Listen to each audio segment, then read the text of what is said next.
네, 하나님 말씀 창세기 1장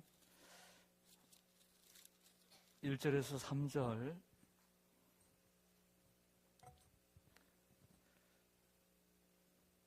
네, 제가 먼저 읽겠습니다. 태초에 하나님이 천지를 창조하시니라.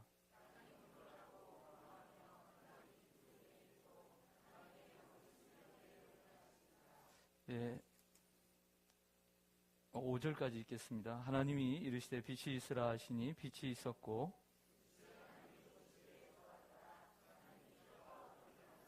네, 함께 읽겠습니다. 하나님이 빛을 낮이라 부르시고 어둠을 밤이라 부르시니라. 저녁이 되고 아침이 되니 이는 첫째 날이니라. 아멘. 네, 기도하겠습니다. 하나님 아버지 은혜와 사랑을 감사합니다. 한 주간 강추위 속에서도 3.1 클럽 전도자 훈련을 은혜 가운데 마치게 해주셔서 감사합니다.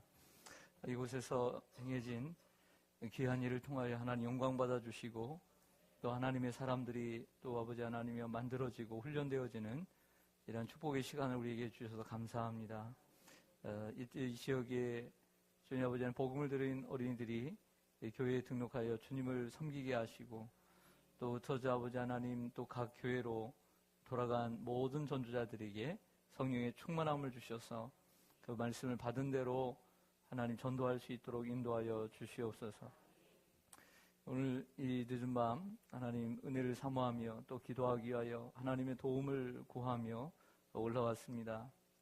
하나님 주의 성도들 마음을 헤아려 주시고 또 육체의 건강을 허락하여 주셔서 하나님을 경외하는 이 시간 되게 하여 주시옵시고 마음은 온유로되 육신이 약하여 또 환경 때문에 이 자리에 참석하지 못한 주의 성도들 어느 곳에 있든지 함께하여 주시옵소서. 예수님의 이름으로 기도드리옵나이다. 아멘. 네, 할렐루야. 예, 날씨가 무척 추웠습니다. 지금도 춥고요. 네, 서로 인사하겠습니다. 추운데 잘 지내셨습니까? 추운데 잘 지내셨습니까? 자, 오늘부터 창세기를 함께 나누려고 합니다. 창세기 내용에 우리가 본문 속으로 들어가기 전에 오늘은 그 서론을 함께 나누려고 합니다. 창세기가 어떤 책인가에 대한 말씀을 드릴 거고요. 그리고 이 시간에 또 1년 동안 창세기를 공부하게 될 텐데 창세기를 읽을 때 우리가 어떻게 창세기를 읽고 공부할 것인가에 대한 큰 두 기둥을 말씀을 드릴 거예요. 창세기가 뭔가, 그리고 성경을 읽을 때 어떻게 읽어야 하는가에 대한 말씀을 드리고자 합니다. 먼저 창세기는 시작의 책입니다. 기원의 책이라고도 할 수 있습니다. 특별히 이 성경 66권 가운데 맨 처음에 있는 책이 시작하는 책이 창세기이고 또 구약 39권도 시작의 책이 바로 창세기죠. 순서상 기원이고 시작일 뿐만 아니라 그 내용 속에서도 시작이 무궁무진하게 많이 있습니다. 먼저는 천지 창조의 시작을 알리고 있는 책입니다.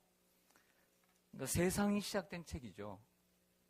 세상이 어떻게 시작되었는지 가르쳐주는 책이라고 할 수가 있습니다.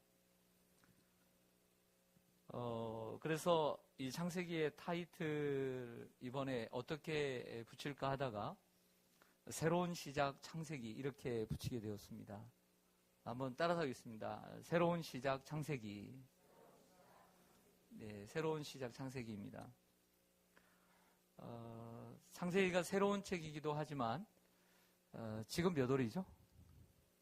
네, 1월이 가려고 하지만 그래도 아직 1월입니다. 1월은 뭐 하는 달이에요? 시작하는 달이죠. 그래서 새해를 시작하면서 창세기를 시작을 하려고 합니다. 맞물려서. 창세기는 인류의 시작을 알리는 책입니다. 하늘과 땅, 천지가 창조되는 책이기도 하지만 인류가 시작된 책이에요. 세상에 인류도 있지만 우리 사람이 시작된 책이죠.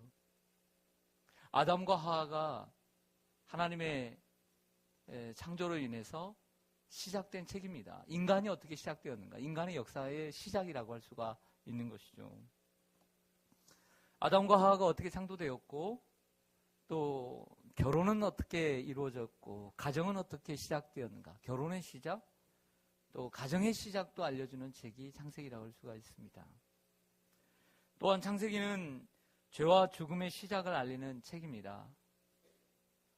창세기, 아름다운 창세기, 천지를 창조하신 하나님께서 에덴 동산에 아담과 하와를 주셨지만 시작한 건 또 죄예요. 죄의 시작을 알리고 있어요. 그 아름다운 에덴에서 죄가 시작되고 있다는 거죠. 그러니까 죄가 오면 동시에 오는 게 뭐죠? 죄가 오면 따라오는 거. 죽음이죠. 죽음의 시작이에요. 죄가 들어오니까 결국에 아담과 하와가 낳은 가인과 아벨이 싸워서 죽였어요. 죽음이죠. 그래서 계속해서 낳고 죽고 그 얘기를 반복을 하고 있습니다. 또한 창세기는 복음의 시작을 알리는 책입니다. 하나님이 인간을 창조하셨지만 창조된 인간이 사단의 유혹을 받아 죄를 범했습니다. 영원히 멸망을 당할 수밖에 없습니다. 선악을 알게 하는 나무의 열매를 먹으면 정령 죽으리라. 죽어야만 합니다. 그러나 이 죽어야만 하는 이런 인류에게 기쁜 소식인 구원의 소식, 복음의 소식이 시작되었습니다. 그 복음의 시작. 그 복음의 시작이 바로 창세기 3장 15절이죠. 또한 창세기는 문화와 문명의 시작을 알리는 책입니다. 가인의 후손들이 새로운 문화를 낳기 시작합니다.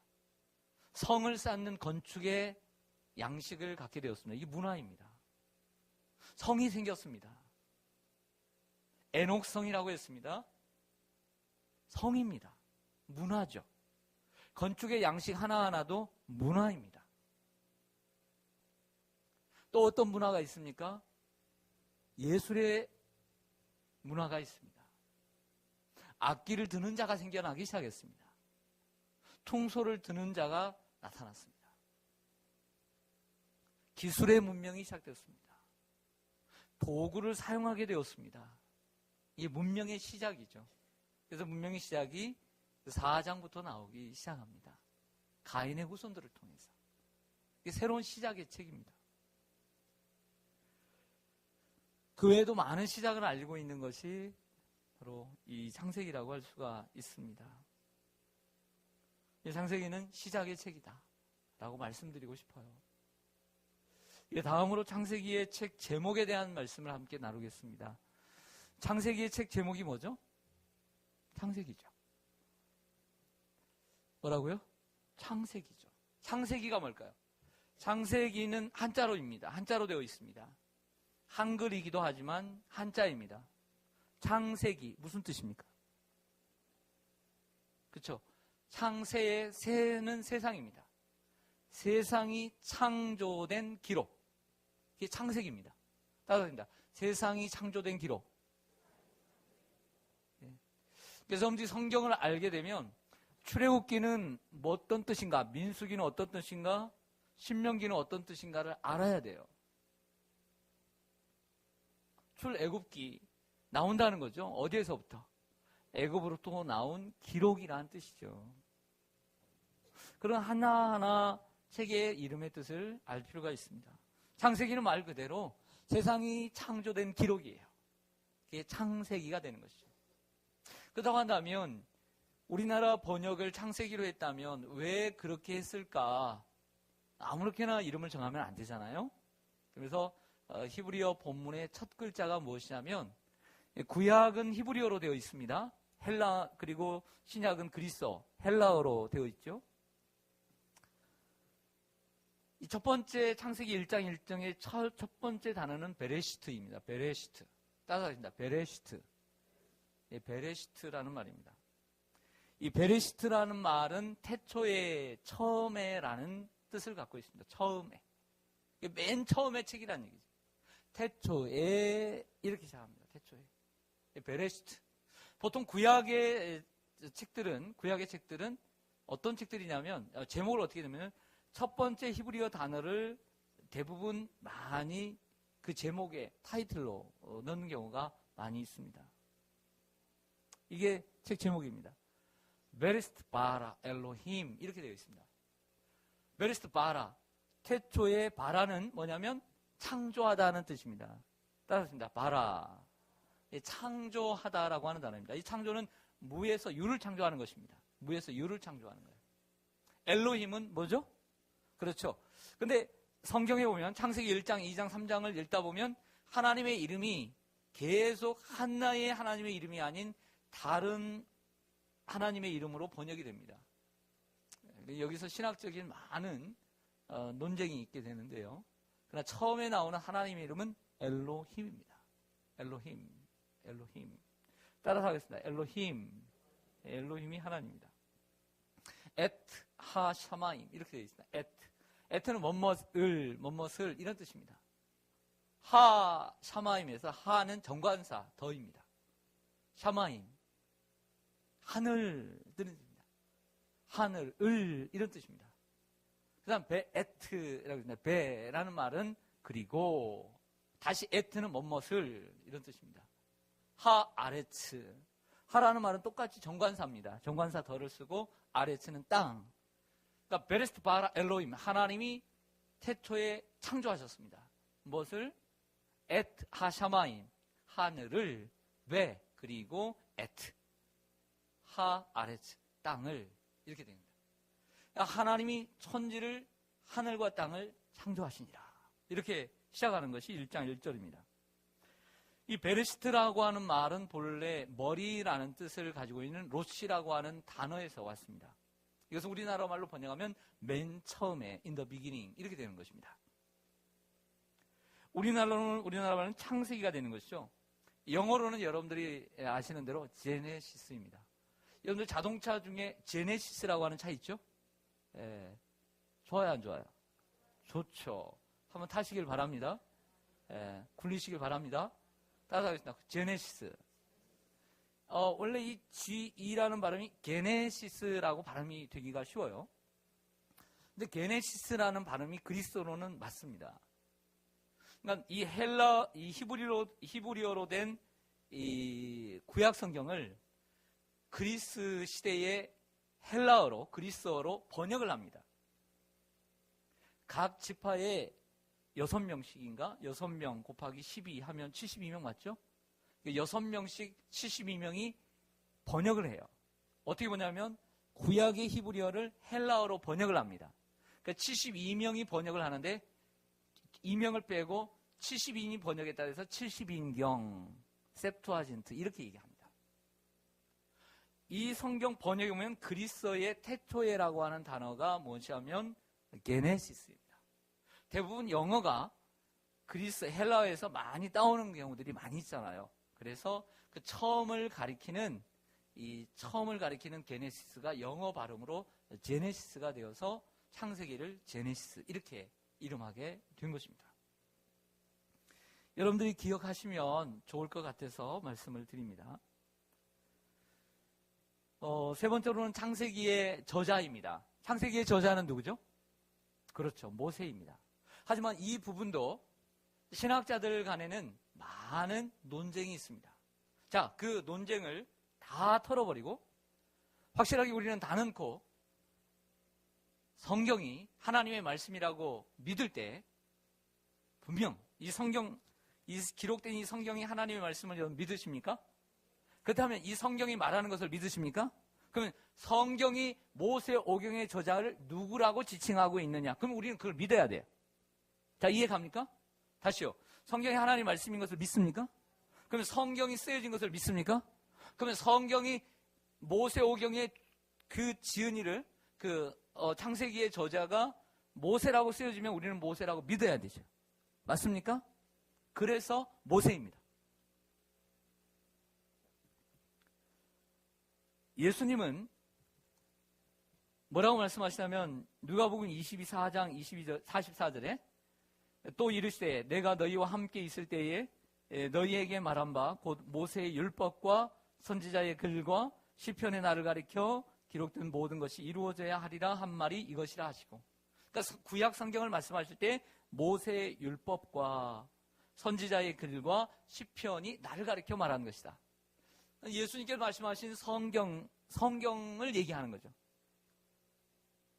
모세의 율법은 십계명만을 얘기하는 것이 아니라 창세기, 출애굽기, 레위기, 민수기, 신명기를 가리키는 것이죠. 분명히 예수님도 모세의 율법이라고 말씀하고 있다는 것입니다. 또한 출애굽기 저자는, 출애굽기는 뭐라고 얘기하냐면 자주 이렇게 말씀합니다. 출애굽기에서는 여호와께서 모세에게 이르시되, 여호와께서 모세에게 말씀하시되 이렇게 말합니다. 또 출애굽기 14장 17절에 보면 17장 14절에 여호와께서 모세에게 이르시되 이것을 책에 기록하여 기념하게 하고 여호수아의 귀에 외워 들리라. 모세에게 말하면 책에 기록해서 기록하라는 거예요. 모세야, 네가 기록해서 여호수아의 귀에 외워 들리게 하라라고 명령하셨단 말입니다. 모세가 저자라는 것은 성경이 말하고 있고, 그리고 예수님도 말씀하신 사실입니다. 모세는 40년 동안, 태어나면서 40년 동안 애굽에서 학문을 배웠습니다. 애굽에서 배운 학문은 충분히 하나님의 말씀의 계시를 받아서 쓸만한 능력을 갖췄다라고 보여지는 것이죠. 오경이라고 하는 것은, 모세 오경이라고 할 때, 오경이라고 하는 것은 창세기, 출애굽기, 레위기, 민수기, 신명기, 이게 5권이기 때문에 오경이다. 5개의 경전이다. 그래서 오경이라고 얘기합니다. 성경이다. 그렇지만 모세가 썼다고 말을 하지만 우리는 이것을 모세의 말씀이라고 부르지 않습니다. 뭐라고 부르죠? 하나님의 말씀이라고 부르죠. 왜죠? 하나님께서 모세를 통해서 성령의 영감으로 그 글을 쓰게 하셨기 때문입니다. 이건 하나님의 말씀인 것입니다. 모세의 말이 아닙니다. 그 어디도 모세의 말이라고 말하지 않습니다. 모세가 썼지만 하나님의 말씀이라고 말합니다. 그러므로 창세기와 성경 전체의 저자는 하나님이신 것이죠. 창세기는 언제 쓰였을까요? 자, 모세의 인생을 보면 3기인데 애굽에서의 40년, 미디안 광야에서의 40년, 그리고 출애굽 이후에 40년, 광야 생활의 40년입니다. 자, 1기, 2기, 3기로 나눌 때 언제 쓰였을까요? 쉬운데요. 3기에 쓰였습니다. 3기에 쓰였습니다. 3기에. 모세는 창세기의 내용을 모릅니다. 모세는 창세기의 내용을 모를 수밖에 없죠. 창세기 이후에 태어난 사람이니까. 출애굽기부터는 이해가 갑니다. 출애굽하는 광경 직접 목격했죠. 주도했죠. 누구보다도 그 자세한 사항을 잘 압니다. 10가지의 재앙을 내린 사실 자기가 내렸으니까 압니다. 이스라엘 백성을 이끌어낸 것, 광야에서 어떠한 일이 있었다는 것, 제일 잘하는 사람이 모세입니다. 출애굽기, 레위기, 민수기, 신명기, 이것은 어쩔 수 없이 모세가 썼다고 해도 누구 하나 아니라고 말할 사람이 없죠. 그러나 창세기는 사람들이 얘기합니다. 모세가 태어나기 전에 일 아닙니까?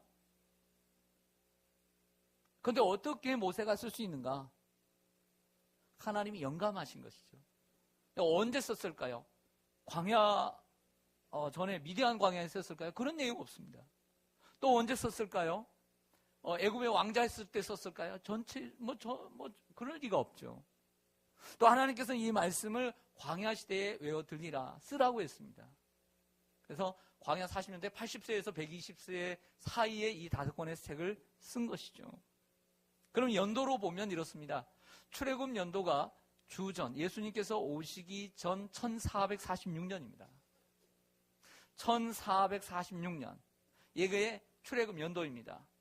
네, 우리 학생들은 좀 외우세요. 1446년 1446. 네, 번호판만 외우지 말고 이런 걸 하나씩 더 외워야 돼요. 네. 그러면 1446년부터 40년을 빼면 1406년입니다. 1406년에서 1446년 사이에 쓴 것이죠. 그러면 지금으로부터 얼마가 지났냐면 3,500년이 지났습니다. 3,500년. 3,500년. 그럼 다시 말씀드리겠습니다.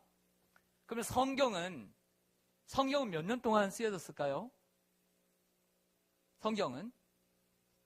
성경은 그 기간이 몇 년 동안 쓰여졌을까요?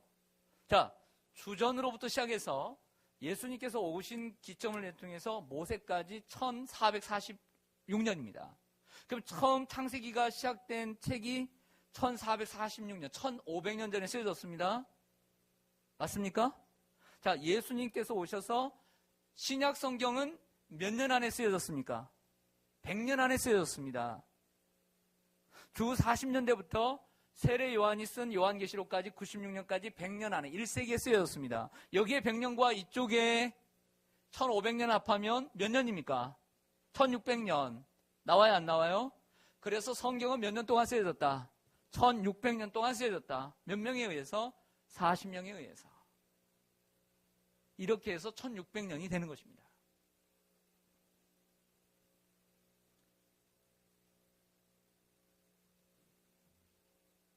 창세기에 대한 개략적인 그 내용을 말씀을 드릴게요. 이제 다음 주부터는 1장으로 들어가게 될 텐데요. 개략적인 내용을 말씀드리면 여기 좀 꺼주세요. 네. 그거 눌러주시면 됩니다. 나중에 더워지니까 힘드네요. 처음에 더워지고 불 꺼야지. 계속 더워지니까. 창세기는 그렇게 어렵지 않습니다. 여러분, 우리가 성경을 교회를 10년, 20년, 30년 다니다 보면 제일 잘 할 수 있는 책이 어떤 책입니까? 창세기죠. 그냥 다른 건 몰라도, 역대하는 몰라도 창세기는 알아요, 몰라요? 역대하에 대해서 논하시오. 종이 하나씩 다 나눠주면 쓸 수 있어요, 없어요? 깜깜해지죠. 깜깜해집니다. 근데 창세기에 대해서 좀 쓰라 그러면 쓸 게 있습니까, 없습니까? 한 장 가지고 모자라죠. 10장 달라고 할 수 있을 것입니다. 그만큼 성도들이 자신 있는 책이 무슨 책이에요? 창세기죠. 들은 게 많으니까, 본 게 많으니까. 자, 아시는 분들은 많이 아시겠지만, 그래서 모르는 분들을 위해서 좀 들어주시길 바랍니다. 창세기는 50장으로 되어 있습니다. 50장. 몇 장? 50장. 기억하시길 바랍니다. 그 다음에 출애굽기는 40장입니다. 여러분들이 성경을 외울 때 그 책의 순서도 외우지만 장수도 외우고 그 다음에 장별로 내용도 외우고 그 정도 돼야 이게 좀 성경의 박사다 이렇게 일을 하는 거죠. 이 창세기는 50장으로 되어 있는데 아주 확실하게 네 사건 그리고 네 인물로 되어 있습니다. 한번 손을 한번 들어보겠습니다. 자, 오른손으로 해보겠습니다. 이렇게 따라하십니다. 예, 네 사건, 네 인물. 다시요. 네 사건, 네 인물. 예, 고맙습니다. 이렇게 되어 있습니다. 그럼 뭐냐? 네 사건은 뭐냐? 창세기 1장부터 11장까지의 내용입니다. 창조, 타락, 홍수, 민족들. 이것입니다. 따라합니다. 창조, 타락, 홍수, 민족들. 이게 11장까지의 내용입니다. 이게 네 사건입니다. 그리고 네 인물이 나옵니다. 여러분들이 너무나 잘 아는 족장들을 가리키는 것입니다. 이게 창세기입니다. 창세기 1장과 2장을 보면 하나님이 6일 동안 세상을 창조하시는데 그 창조의 스토리가, 내러티브가 2장에도 다시 한번 반복이 됩니다. 그리고 3장과 4장에는 사단이 인간에게 찾아와서 유혹해서 인간이 타락하는 장면이 3장과 4장입니다. 어떻게 보면 5장까지라고 말할 수가 있죠. 그 다음에 노아에 대한 이야기를 한마디로 가르치면 창조, 타락, 홍수라고 말하는 것입니다. 노아의 이야기는 6, 7, 8, 9 이렇게 되어 있습니다. 6, 7, 8, 9. 노아의 스토리가 되어 있는 이 부분이 어떤 부분이냐? 홍수로 인한 세상의 심판 부분인 것이죠. 노아가 몇 명의 아들을 두었죠? 주일학교 출신들은 없나요? 몇 명의 아들? 3명. 이름이 뭐예요? 함, 셈, 함, 야벳이죠. 네. 함의 새로운 이름은 뭐죠? 함의 새로운 이름. 모르시군요. 제가 가르쳐 드리겠습니다. 예. 제가 공부할 필요가 있을 것 같아요, 보니까. 여러분들 세상이 멸망을 했습니다. 그럼 몇 명 남았죠? 8명 남았습니다. 8명. 노아의 부부, 세 아들, 세 자부. 애들 얘기가 없으니까 8명 남았습니다. 세상에 그 많은 사람들이 다 없어지고 8명 남았어요. 외로워요. 그런데 하나님께서 이 세 아들을 통해서 어떻게 만드셨는지 우리가 잘 아는 대로 이 아들 가운데 황인종이 나오고 또 백인종이 나오고 흑인종이 나온답니다. 그렇게 해서 민족들이 생긴답니다. 함의 후손들과 셈의 후손들과 함의 후손들과 그리고 야벳의 후손들이 일어납니다. 이 내용이 뭐냐면 10장과 11장이에요. 그래서 민족들이라고 얘기를 하는 겁니다. 다시 새로운 민족이 시작되는 것이죠. 자, 맞습니까? 안 맞습니까? 맞죠? 거기는 바벨탑 사건도 있게 되는 것이죠. 그래서 11장까지를 가르쳐서 자, 여러분들 다시 잊지 마시고요. 다시 자, 손가락 이렇게 해보시죠. 하나씩 해보겠습니다. 뭐예요? 네, 시원찮습니다. 1, 2장은 뭐예요? 창조. 그 다음에 3, 4, 5장은 타락. 외우려고 하지 말고 스토리를 그리세요. 하나님 창조하셨잖아요. 인간이 근데 에덴동산에서 가장 큰 사건이 뭐예요? 타락이잖아요. 타락. 인간의 타락. 세 번째는 홍수. 그 다음에 그 세 아들을 통해서 하나님이 어떻게 하셔요? 민족들을 만드세요. 이게 11장까지의 네 사건입니다. 창조, 타락, 홍수, 민족들. 그리고 12장부터 마지막 이 50장까지는 여러분들이 아시는 믿음의 족장. 갑자기 하나님께서 갈대아 우르에 있는 아브라함을 부르시죠. 그래서 그를 통해서 유대인의 조상이 되게 하십니다. 믿음의 족장이 되게 하죠. 이 족장 시대라고 얘기합니다. 족장 시대. 첫 번째 사람이 누구죠? 아브라함. 그 아들은 이삭. 그 다음은 야곱. 그 다음에 요셉. 이쪽에서 대답이 나와야 되는데 뭐 하고 있노? 대답도 안 하고. 다시요. 이쪽 분단 청년들이 많은 것 같은데. 자, 누구요? 아브라함, 이삭, 야곱, 요셉. 그렇죠. 아브라함의 이야기는 12장부터 25장까지 나와 있어요. 꽤 길죠. 아브라함의 인생 일대기가 꽤 깁니다. 휘황찬란합니다. 그리고 25장에 죽습니다. 그 아들 이삭은 조용한 사람이기 때문에 창세기에서도 조용히 있다가 조용히 물러납니다. 26장, 27장. 2장밖에 없습니다. 그 다음에 쌍둥이의 둘째 아들 야곱. 야곱도 아브라함만큼이나 휘황찬란합니다. 그래서 28장부터 36장까지. 그리고 이 야곱은 12명의 아들을 낳습니다. 그 아들 가운데 독특하게 그 아들을 어떤 한 아들을 설명하면서부터 시작합니다. 다른 형제들에게 미움을 받기 시작하죠. 얘는 꿈쟁이입니다. 누구죠? 요셉. 요셉 이야기가 바로 꿈꾸는 요셉 37장부터 나옵니다.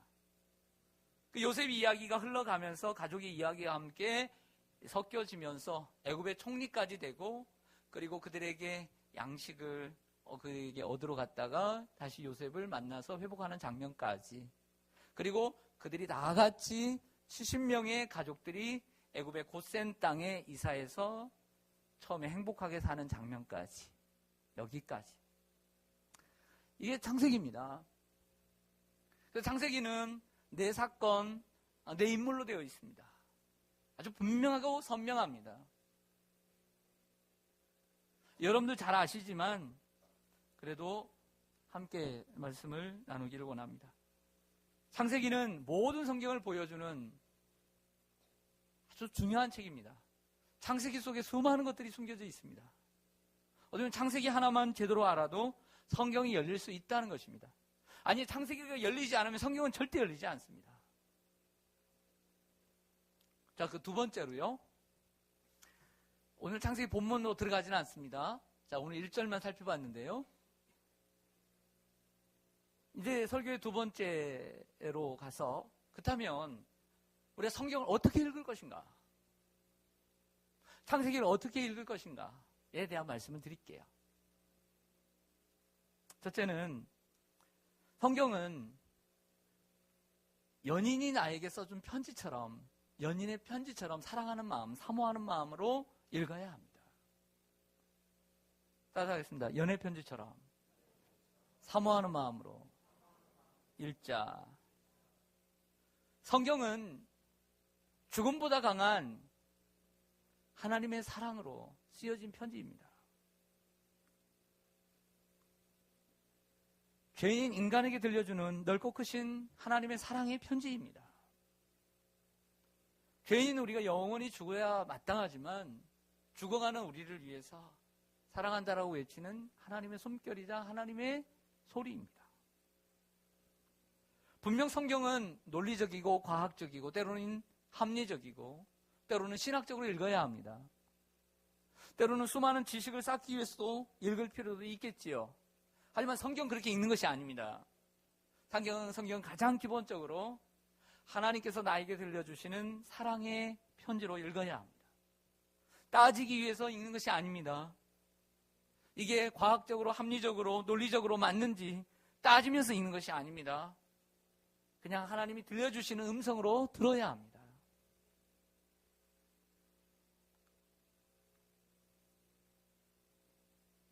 하나님이 우리에게 사랑해 주시는 러브레터로 써주신 편지입니다. 성경을 읽을 때는 어떤 자세가 필요하냐면 내가 이 성경을 읽을 때 이 성경이 나에게 뭐라고 말씀하시는지 그 의미를 파악해야 합니다. 의미를 파악해야 됩니다. 자, 성경을 읽는 데는 크게 세 가지 축이 있습니다. 세 가지 축이 있어요. 이게 뭐냐면 첫 번째 축은 성경의 본문입니다. 본문이에요. 두 번째는 이 성경의 본문을 읽는 독자입니다. 독자. 여러분입니다. 저와 여러분. 축이죠. 또 하나는 뭐냐면 이 성경을 쓴 저자입니다. 이 세 개의 축이 있습니다.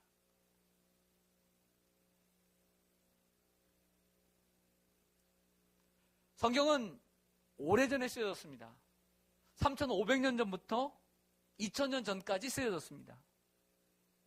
꽤 오래된 글들로 어떻게 보면 우리와 시대가 동떨어진 시대에 쓰여졌다고 할 수가 있죠. 어떻게 보면 세대 차이가 난다고 할 수 있지만 전혀 그렇지가 않습니다. 성경은. 근데 성경 우리가 어떤 축을 가지고 읽느냐 대단히 중요합니다. 예를 들어서 독자인 내 입장에서 이 성경을 읽다 보면 이건 코에 걸면 코걸이, 귀에 걸면 귀걸이입니다. 내가 읽고 싶은 대로 독자의 입장에서 성경을 읽다 보면 내 마음대로 해석을 할 수밖에 없는 것이죠. 이렇게 읽어서는 절대 안 된다는 것입니다.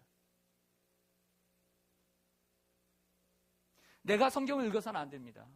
내 기분으로, 내 마음으로, 내 눈으로 성경을 읽어서는 안 된다는 거죠. 또한 성경의 본문을 축으로 읽어서도 안 됩니다. 예를 들어서 성경의 본문을 축으로 읽을 수 있죠. 그래서 아가서 같은 경우 이렇게 펴졌는데 아가서, 이거 사랑의 편지구나. 이 러브 스토리 같아. 연애 편지도 서로 주고받네. 이거 삼류소설 아니야? 이렇게 말할 수 있겠죠. 어쩌면 그 사이에 문자적인 의미, 문자적인 해석은 가능할지 모릅니다. 그러나 그 속에 담겨져 있는 하나님의 말씀이 무엇인지를 모르는 거죠. 그러므로 성경은 본문의 축으로만 읽었어도 안 되고 독자의 축으로만 읽었어도 안 된다는 것입니다.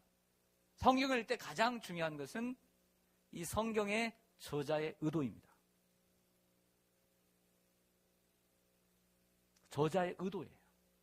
즉 당시에 예수님 당시든 모세 시대든 2000년 전의 그 생활의 풍습 똑같이 읽어서는 안 된다는 거죠. 그 당시에 그 저자가 오늘 이 본문을 쓰려고 할 때 어떤 의도를 가지고 오늘 이 본문을 쓰고 있는가에 귀를 기울여야 된다는 것입니다. 그러기 위해서는 그 당시의 배경과 그 풍습과 그리고 그 본문적인 전체적인 의미를 깨달아야 합니다. 단순히 그 본문, 그 텍스트만이 아니라 좀 더 넓게 보는 망원경도 필요한 것이죠. 그 성경의 저자가 말하고자 하는 저자의 의도를 아는 것이 성경 읽기고 해석이라고 하는 것입니다. 그럼 우리가 성경을 읽을 때는요, 도움을 구해야 합니다. 주님, 처음 이 성경의 저자들을 통해서 쓰시고자 했던, 말씀하시고자 했던 그 의도가 무엇인지요. 그 의도를 귀담아 들을 수 있도록 하나님 눈을 열어주시고 귀를 열어달라고 하나님께 말씀드려야 합니다. 또 하나는 성경을 읽을 때 참 중요한 것은 무엇이냐면 성령의 역할입니다. 사실 성령의 역할이라고 하는 것은 성경을 읽을 때만 필요한 것이 아니라 우리의 신앙의, 우리의 삶의 모든 부분에 필요한 것, 그것도 가장 중요한 것, 그 성령의 역할입니다. 제가 오늘 설교를 합니다. 몇 시간을 준비를 하고 원고를 준비하고 읽어보고 밑줄을 쳐가면서 어느 부분이 중요한지 별표를 하고, 그것도 중요하지만 더 중요한 것은 오늘 이 말씀을 전할 때 성령이 역사하셔서 하나님 은혜를 받게 할 수 있도록 하는 거예요. 결단할 수 있도록 하는 거예요. 이게 중요한 줄로 믿습니다. 모든 부분에서 가장 중요한 것은 성령의 역할입니다. 자, 3일 클럽을 했습니다. 예, 오늘 3일 클럽 하신 분들 오셨는데 3일 클럽 하신 분들은 오늘 저녁에 주무셔도 좋습니다. 얼마나 피곤하겠어요. 지금 가장 피곤한 시간. 3박 4일 동안 수련을 했는데 갔다 온 그 저녁 피곤해 안 피곤해? 피곤하죠. 피곤한데 이 자리에 나온 것만 해도 대단해. 근데 생각해보세요. 자, 열심히 전도법을 배웠습니다. 실습을 했습니다. 내가 한번 해보고 상대방이 해보고 했어요 안 했어요? 다 하죠. 야, 까짓건 뭐 딱 나갔습니다. 내 생각대로 되나요? 아니죠. 거기에 뭐가 필요하다? 성령의 역할이 필요하다. 할렐루야. 이게 가장 중요한 거예요. 전도는 내가 말로 하는 것이 아니라는 거예요. 설교도 말로 하는 게 아니라는 것입니다. 성령의 감동이 필요한 줄로 믿습니다. 그럼 특별히 성경은 쓰여질 때 40명의 제자들에게 쓰일 때 하나님께서 성령의 영감을 통해서 쓰여지게 하신 것이죠. 디모데후서 3장 16절에 보면 모든 성경은 하나님의 감동으로 된 것으로 교훈과 책망과 바르게 함과 의로 교육하기에 유익하니라고 했습니다. 하나님의 성령의 감동으로 쓰여졌습니다. 또 베드로전서 1장 21절에 보면 예언은 언제든지 사람의 뜻으로 낸 것이 아니요 오직 성령의 감동하심을 받은 사람들이 하나님께 받아 말한 것이라. 성경의 저자들이 성령의 감동, 하나님의 감동으로 감동을 받고 쓴 것이죠. 그러므로 우리가 성경을 읽을 때 본문의 문자적인 의미만 파서는 안 된다는 것입니다. 내 입장에서 마음대로 해석해서는 안 된다는 것입니다. 성경의 저자가 처음 2000년 전에 쓸 때 어떤 의도를 가지고 이 성경을 썼는지를 그 성경이 말씀하는 내용을 들을 수 있도록 귀를 열어야 합니다. 그러므로 성령의 역할이 대단히 중요합니다. 성령을 의지하시기를 바랍니다. 자, 이 말은 이런 뜻입니다. 좀 더 여러분들에게 실질적으로 다가오는 말씀을 좀 드릴게요. 여러분이 좀 전에 말씀드린 것처럼 성경의 66권 가운데 여러분 제일 자신 있는 책 한 권라고 말할 수 있으면 창세기가 그 중에 들 수 있고 뭐 마태복음이 들 수도 있겠죠. 창세기가 많을 것입니다. 그 정도로 여러분은 창세기를 잘 압니다.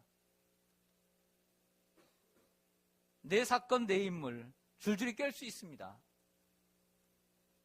우리가 우리의 머리를 백지처럼 만들 수는 없지만 성경을 읽을 때 여러분들이 젊은 청년의 때에 어릴 때에 들었던 그 말씀이 또 그 다음에 공부해서 그 창세기 내가 알고 있던 그 지식의 수준, 그 알고 있는 수준이 다인 것처럼 고정관념을 가지고 성경을 읽어서는 절대 안 된다는 거예요. 그리고 사실 여러분들이 청년의 때에 어떤 목사님에게, 어떤 누군가에게, 선생님에게 배운 것이 창세기의 전체일 수는 없는 거죠. 창세기 속에 숨겨져 있는 수많은 보물들이 있는데 젊은 날의 한때에 그분에게 배웠던 것이 전부인 양 우리가 평생 울고 먹어서는 안 된다는 것입니다. 창세기 속에는 정말 무궁무진한 하나님의 말씀이 있는 것이죠. 그러므로 실질적으로 성경을 읽을 때는 아무리 성경을 많이 하는 사람도 백지처럼 만들 수는 없지만 내 생각, 내가 알고 있었던 선지식들을 다 내려놓는 훈련이 필요한 것입니다. 만약 여러분들이 알고 있는 성경의 지식을 가지고 오늘 창세기 1장을 읽어본들 아무런 유익이 하나도 없습니다. 자, 이해가 되십니까? 그렇죠? 그러므로 성경을 읽을 때는 늘 겸손한 자세가 필요한 거예요. 겸손한 자에게는 하나님께서 언젠가 뭔가를 배우게 하십니다. 사람과 사람 사이에도 겸손하면 누군가에게 배우게 되는 거예요. 하지만 교만하면 절대 배우지 않고 남에게 해를 끼칠 수밖에 없는 것입니다. 하나님은 겸손한 자를 기억하시고 겸손한 자에게 축복하시고 겸손한 자에게 은혜를 주십니다. 성경을 읽을 때는 언제나 겸손한 자세로 읽어야 될 줄로 믿습니다. 겸손한 자세. 그리고 아무것도 모른다라고 하는 새로운 마음으로, 백지 같은 마음으로 읽을 때 하나님께서 우리의 마음에 아름다운 것을 써주시는 줄로 믿습니다. 이게 성경을 읽는 방법인 것입니다. 그리고 성경은 어떻게 읽어야 되는가? 예수님과 꼭 연결을 시켜야 합니다. 예수님과 연결을 시켜야 됩니다. 왜냐하면 모든 성경은 예수님에 관한 이야기이기 때문입니다. 좀 전에 말씀드린 것처럼 모세의 율법과 선지자의 글과 이 시편에 나를 대하여, 나를 가리켜 말한 것, 나라고 얘기합니다. 요한복음 5장 39절에 보면 예수님께서 너희가 이 성경에서 영생을 얻는 줄 생각하고 성경을 연구하거니와 이 성경이 곧 내게 대하여 증언하는 것이라. 예수님 말씀하시는 이 성경은 구약입니다. 요한복음 5장 46절에도 모세를 믿었더라면 또 나를 믿었으리라. 모세를 믿었더라면 나를 믿었으리라. 그러니까 모세가 기록한 모세의 율법을 정말 믿는다면 그 속에서 나를 보게 될 것이다 라는 말씀 아닌가요? 그리고 이는 그가 모세가 내게 대하여 기록하였느니라. 그러니까 모세오경도 누구에 대해서 기록한 거예요? 예수님에 대해서 기록한 거예요. 모든 성경은 예수님에 관한 이야기를 담고 있습니다. 모든 성경은 그리스도를 향합니다. 모든 성경은 예수 그리스도를 목적으로 합니다. 그러므로 여러분들이 예수님을 읽을 때 예수님과 연관해서 읽어야 합니다. 자, 모든 한 구절 한 구절이 예수님과 관련이 있다는 것은 아닙니다. 또 인위적으로 예수님과 결부시키려고 해서도 안 됩니다. 이것도 잘못된 해석이 될 수가 있습니다. 꼭 필요한 곳에 예수님과 관련된 부분들이 있습니다. 이런 부분들 속에서 창세기 속에서 우리가 예수님을 발견해 가야 되고 창세기 출애굽기 속에서 예수님을 발견할 수 있습니다. 즉 예수님과 관련된다는 것은 뭐냐면 창세기 3장의 인간이 타락합니다. 죄를 범해서 타락한 인간에게 필요한 것은 오직 하나죠. 뭘까요? 타락한 인간에게, 멸망받을 수밖에 없는 인간에게 필요한 것은 무엇이에요? 하나, 구원이죠. 영생이죠. 이것밖에 없죠. 구원밖에 없는 거죠. 이 구원을 위해서 예수 그리스도께서 계신 것이죠. 그래서 계속 타락한 인간에게 계속 주시는 하나님의 메시지는 구원입니다. 이 구원은 무엇으로? 복음으로 오는 것이죠. 기쁜 소식으로. 누구를 통해서? 예수 그리스도를 통해서 오게 되는 것입니다.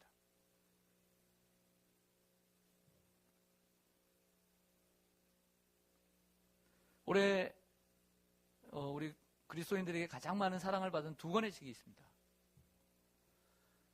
두 권의 책이 있는데 그 두 권의 책 가운데 한 권의 책이 무엇이냐면 제가 이제 같이 공부했던 그 교수님이신데 김건주 교수님이라고 김근주 교수님이라고 쓰신 아주 얇은 책이에요.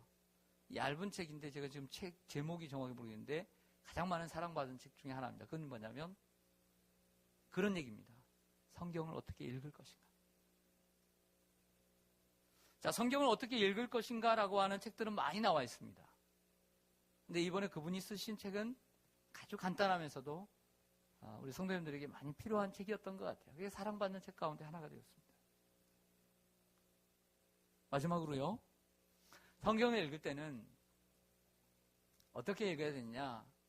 이 성경이 나에게 어떠한 변화를 요구하는가. 나에게 어떠한 삶을 요구하는가. 이걸 생각하면서 읽어야 하는 것입니다.